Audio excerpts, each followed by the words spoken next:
Hello seven channel இணைந்திருக்கும் அனைத்து நல் உள்ளங்களுக்கும் கவிக்குலின் இனிய வணக்கம்.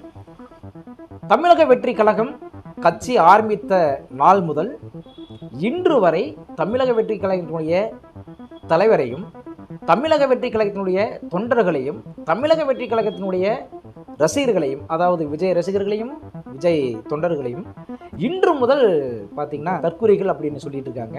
உண்மையாகவே யார் தற்குறி அப்படிங்கிறத பற்றி தான் இந்த வீடியோவில் பார்க்க போகிறோம். வாங்க வீடியோக்குள்ளே போகலாம்.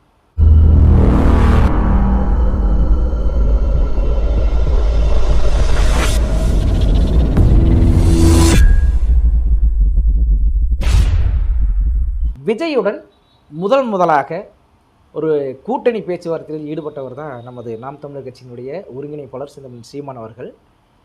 அவர் விஜய் மீது அவ்வளோ ஒரு பற்றும் பாசமாக பேசிக்கொண்டிருந்த செந்தமிழன் சீமான் அவர்கள் ஒரு கட்டத்தில் பேச்சுவார்த்தையில் உடன்பாடு இல்லை அப்படின்னு தெரியும் போது, அதற்கு தெரிஞ்சதுக்கப்புறமும், அதாவது எனக்கும் தம்பிக்கு எந்த ஒரு பிரச்சனை இருந்தாலும் தம்பியை எதிர்த்து நான் எதுவுமே பேச மாட்டேன் அப்படின்னு சொல்லி சொன்ன நாம் தமிழர் கட்சியினுடைய செந்தமிழன் சீமான் அவர்கள் முதலாக விஜய் கூட்டம் ஒரு தற்குறி கூட்டம் அப்படின்னு சொல்லிட்டு சொன்ன முதல் நபர் செந்தமிழன் சீமான் அவர்களை தான் சாரும். அடுத்ததாக இதனை ஃபாலோ பண்ணி பேசிய ஒரு கூட்டம் திமுக, திராவிட முன்னேற்ற கழகத்தினுடைய பயணிக்கின்ற தொண்டர்களும் இரண்டாம் கட்ட தலைவர்களும் தற்குறி கூட்டம்னு சொன்னாங்க. அதனைத் தொடர்ந்து எடப்பாடியார் அவர்கள் பார்த்திங்கன்னா முழுவதுமாக கரூர் சம்பவத்தில் ஆதரவு தெரிவித்து பேசிக்கொண்டு இருந்தவர். பாஜகவை சார்ந்தவர்கள் பலரும் பார்த்திங்கன்னா விஜய் அவர்களுக்கு ஆதரவாக கரூர் விஷயத்தில் கருத்துக்களை தெரிவித்து வந்தாங்க. அதனைத் தொடர்ந்து திடீரென எப்படி சீமான் அவர்களுக்கு கருத்து வேறுபாடு வந்ததோ அதே போல் இவர்களுக்கும் ஒரு கருத்து வேறுபாடு வந்தவுடன் எடப்பாடியார் அவர்களும் பாஜகவை சேர்ந்த பலரும் பார்த்திங்கன்னா தற்குறி என்ற ஒரு சொல்லை பயன்படுத்தினாங்க.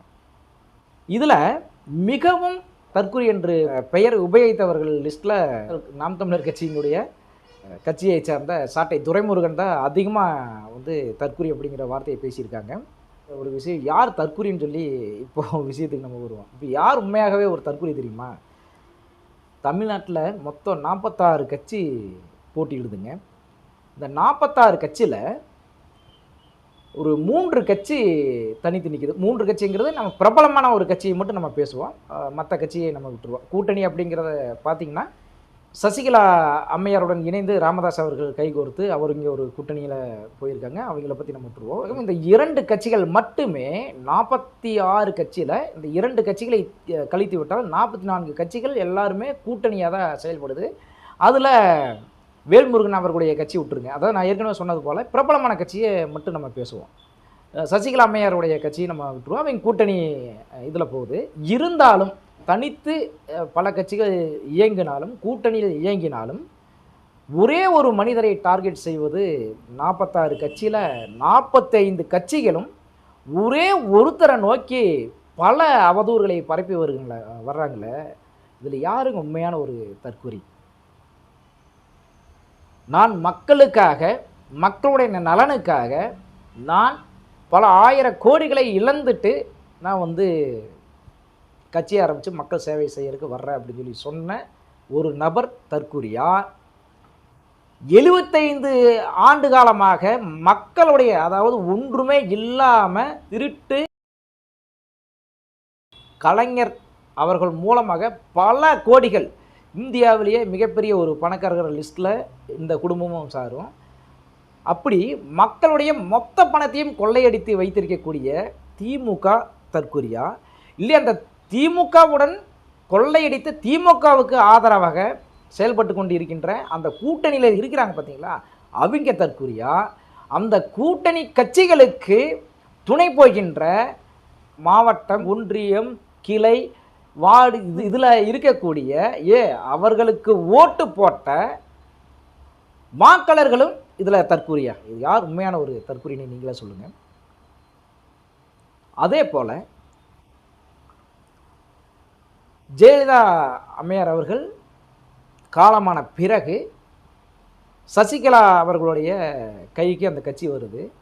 அப்போது பல காரணங்களால் அவர்கள் செங்கோட்டையன் அவர்களையும் எடப்பாடியார் அவர்களையும் 2 பேரையும் முதலமைச்சராக்குவதற்கு பேச்சுவார்த்தை நடக்குது. அதன் மூலமாக பார்த்திங்கன்னா எடப்பாடியார் அவர்களுக்கு முதலமைச்சர் பதவி கொடுக்குறாங்க. அப்போ வந்து எம்எல்ஏக்கள் அமர்ந்து கொண்டிருக்கின்ற அந்த இடத்தில் சசிகலா அவர்களுடைய காலில் விழுந்து அந்த பதவியை பெற்ற எடப்பாடியார் தற்கூரியா, இல்லை அந்த எடப்பாடியை ஆதரித்து கூவத்தூரில் போயிட்டு பல எம்எல்ஏக்களை கடத்தி வந்து 1000 கோடிகளை எம்எல்ஏக்களுக்கு கொடுத்து தன் வசம் படுத்திய எடப்பாடி அவர் தற்கூரியா, எடப்பாடி அவர்களை நம்பி பல எம்எல்ஏக்கள் பெரும் மாவட்டம், ஒன்றியம், அதே போல தான் கிளை, வார்டு இவங்க எல்லாமே சேர்ந்து எடப்பாடிக்கு ஆதரவு கொடுத்தாங்களே அவர்கள் தற்கூரியா, பல 1000 கோடிகளை கொள்ளையடித்து ஊழல் குற்றச்சாட்டுகளுடன் இருக்கின்ற எடப்பாடியார் கட்சிக்கு வாக்களித்த வாக்காளர்கள் தற்கூரியா. அதை விடுங்க. நாம் தமிழர் கட்சி எனக்கு ரொம்பவும் மிகவும் ஒரு பிடித்த ஒரு நபர் செந்தமிழன் சீமான். அவர்களுக்கு மிகவும் ஆதரவு கொடுத்து பல காணொளிகள் அவருக்கு அவருடைய ஆதரவுக்காகவே பல யூடியூப் சேனல்கள் ஆரம்பித்து பல சேனல்கள் முடக்கப்பட்டிருக்கு. கிட்டத்தட்ட 80,000 சப்ஸ்கிரைபர் ஒரு சேனல், இன்னொரு 20,000 சப்ஸ்கிரைபர், 30,000 இந்த மாதிரிலாம் பார்த்திங்கன்னா நிறைய சேனலில் அவருக்காகவே அவர் பேச்சை பிடித்து போய் அவருக்காகவே பல காணொளிகளை நான் போட்டிருக்கேன். அதில் பல கம்யூனிட்டி கைட்லைன்ஸ் எல்லாம் வந்து என்னோடய சேனல் வந்து முடக்கப்பட்டிருக்கு. கிட்டத்தட்ட 4 சேனல்கள் முடக்கப்பட்டிருக்கு. அதில் ₹1 கூட இது வரைக்கும் நான் சம்பாதிக்கல. தூத்துக்குடியில் ஒரு பொதுக்கூட்டம் நடந்தாலும் சரி, சென்னையில் ஒரு பொதுக்கூட்டம் நடந்தாலும் சரி, இங்கேருந்து என்னுடைய கை காசை வச்சு என்னுடைய நண்பரும் சிலதெல்லாம் செலவு பண்ணுவாங்க. பணமெல்லாம் நான் இழந்திருக்கேன்.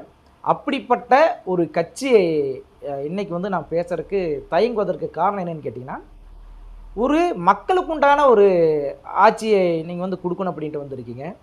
முதலில் உங்களுடைய வாதமே, உங்களுடைய கொள்கையே என்ன அப்படின்னு சொல்லி பார்த்தீங்கன்னா, தமிழர்களுக்கு துரோகம் செய்த திராவிட முன்னேற்ற கழகத்தை வீழ்த்துவது தான் எனது முதல் கொள்கை.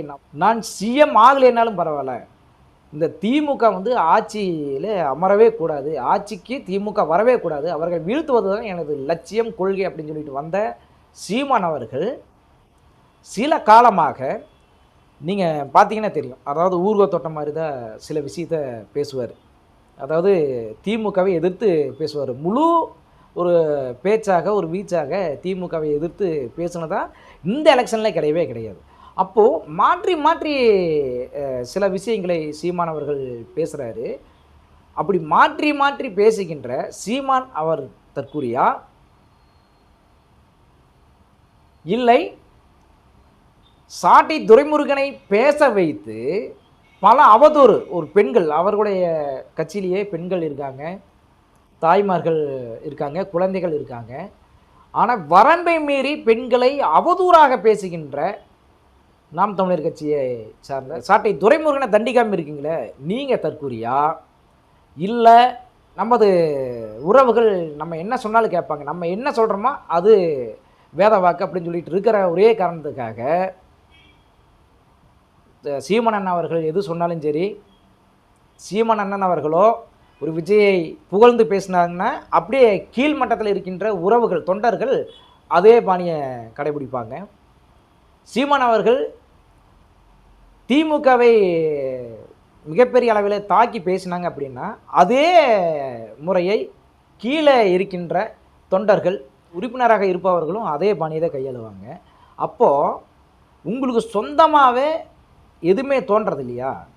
அப்போ சொந்தமாக உங்களுக்கு ஒரு அறிவு இல்லை, உங்களால் சொந்தமாக யோசனை பண்ணுற கூட உங்களுக்கு முடியல அப்படின்னா நீங்கள் தற்கூரியா அப்படிங்கிற ஒரு பல கேள்விகள் இதில் இருக்குது. இதில் யார் தற்கூரி அப்படிங்கிறத கண்டிப்பாக நீங்கள் பதில் சொல்லியே ஆகணும். டாக்டர் ராமதாஸ் ஐயா அவர்களும் சசிகலா அம்மையாரும் விஜய் அவர்களை தற்கூரி அப்படிங்கின்ற ஒரு பேச்சை பயன்படுத்தாமல் இருப்பவர்களில் இவர்கள் 2 பேர் மட்டும்தான் அப்படிங்கிறத நான் சொல்லிக்கிறேன். இந்த தற்கூரி அப்படிங்கிற ஒரு பேச்சு எலெக்ஷனுக்கு முன்னாடி இருந்தால் கூட பரவாயில்லைங்க. இப்போ எலெக்ஷன் முடிஞ்ச ஒரு ரிசல்ட் வரப்போகுது, இப்போ கூட ஒரு தற்கூரி தற்கூரி தற்கூரி அப்படிங்காங்க. அவர் என்ன ஒரு தற்கூரி? இவர்கள் எல்லாமே சேர்ந்து காலகாலமாக ஒரு தவறான, அதாவது இதற்கு முன்னாடி அடுத்த கட்ட ஒரு நல்ல ஒரு முதலமைச்சர் வேட்பாளர் யாரும் இருந்திருக்க மாட்டாங்க. அதனால் வந்து பார்த்திங்கன்னா முதலமைச்சர் ஒரு பதவிக்காக சரியான, அதாவது திருடங்கள்லேயே ஓகே ஓரளவுக்கு இந்த திருட சரி அப்படின்னு நினச்சிக்கிட்டு திருடர்களுக்கு வாக்களித்து கொண்டிருந்த மக்கள் ஒரு புறம் ஒரு தற்குறியாக நம்ம இருந்தாலும் இப்போ அதனை புரிந்து கொண்டு புதிதாக ஒருத்தர் வந்திருக்காரு. மக்கள்கிட்ட ஏமாற்றலை, மக்கள்கிட்ட பொய் சொல்லலை. அப்படியே இன்றைக்கி 2026 அவர் வந்து முதலமைச்சராகி நாளைக்கு மக்களுக்கு இவர் சொன்ன வாக்குறுதிகள் நிறைவேற்றாமல் போய் இவர் சொன்ன ஒரு விஷயத்தில் பின்வாங்கினார், இல்லை மக்களுடைய பணத்தை கொள்ளையடித்தார் அப்படின்னு சொல்லி சொன்னால் நீங்கள் அதுக்கப்புறம் நீங்கள் தற்குறின்னு சொல்லலாம். இப்போது எதுவுமே இல்லாமல் ஒரு மனிதனை நீங்கள் தற்குறின்னு சொல்கிறீங்க பார்த்தீங்களா, அவரோட டேலண்ட் என்னங்கிறது உங்களுக்கு தெரியாது, அவருடைய நடவடிக்கைகள் எப்படி இருக்குங்கிறது நீங்கள் இன்னும் பார்க்கல.